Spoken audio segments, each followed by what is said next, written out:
I never expected them to be together. They look good together. In college, I bought a boyfriend. He was a genius from a small town. He was penniless, but I got everything. The deal was I paid his family's medical bills. And 4 years. Then a nightmare happened. My family went bankrupt overnight. That same night, he walked away. No goodbye. No looking back. Just gone. For years later, everything changed. I'm a waitress at a stripper club, working to pay off debts. And him? He's the new king of Silicon Valley. For all these years, I never thought I'd run into Ryan like this. I kept my head down when serving the drinks, trying to hide. Tella was sitting right next to him. They looked perfect together, I thought bitterly. Waitress, slice up these oranges. I turned my back to him and started slicing. The orange juice splashed on my hands. Long ago, whenever I craved oranges, Ryan would always slice for me. His cuts were perfect. Slice was exactly the same. Back then, I actually thought he loved me. Later, I realized he was just a sweet person. When he sliced those oranges, he would think about codes, scholarships, and bills this month. He thought about everything except me. 4 years apart felt like a lifetime.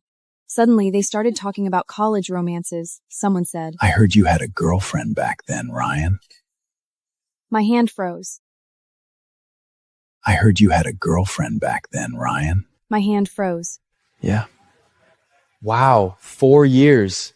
Basically all of college. Ryan didn't respond. It must be unforgettable, right? Ryan stayed silent, swirling the wine in his glass. After a long pause, he gave a faint, cold smile. Not really. Believe me, he couldn't stand that girl. Stella joked. I went to the same college with them. That girl was a totally nightmare. If she hadn't been in the way, Ryan and I would have been together years ago. So true. Stella is killing it on social media. The ex is old news compared to her.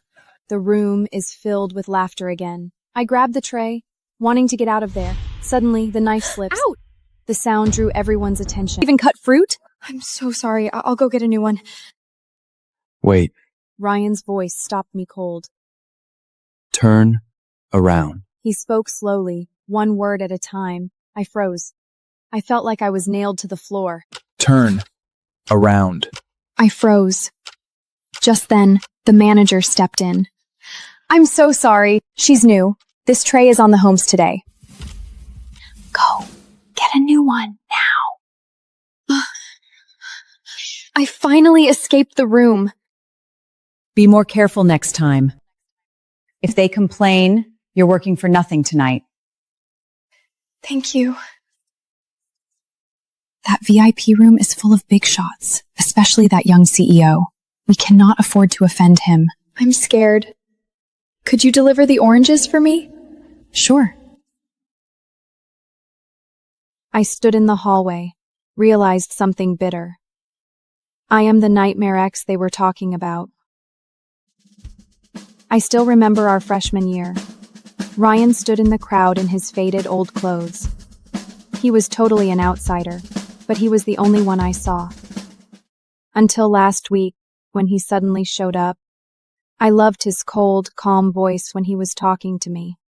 And I loved the way he looked down at me.